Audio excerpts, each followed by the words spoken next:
আজকের Nifty ট্রেডিংয়ের logic দেখতে গেলে দেখা যায় যে দেখো যে প্রিভিয়াস ডেজের সাপোর্ট রেজিস্ট্যান্স ছিল, রেজিস্ট্যান্সের উপরে মার্কেট খুলেছে, কিন্তু খোলার পরে এখানে সাস্টেন করেনি, এখান থেকে রেড ক্যান্ডেল তৈরি হয়েছে এবং নেক্সট দেখো এই যে জোন ছিল এখান থেকে মার্কেট সাপোর্ট নিয়ে উপরের দিকে যাচ্ছে।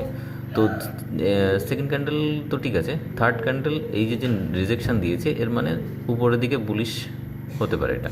তো এর জন্য প্রিমিয়াম দেখে প্রিমিয়ামে 1 মিনিটের ক্যান্ডেলে এই যে বুলিশ বার এখানে এন্ট্রি নেওয়া যেতে পারে, এবং আমিও এখানে এন্ট্রি নিয়েছিলাম এবং এখান থেকে যখন এখানে গেছে তখন সেল করে দিয়েছি, কারণ যেহেতু এক্সপায়ারি, তো ওই জন্য আর উপরে এই রেজিস্ট্যান্স ছিল তাই আর রিস্ক নিইনি।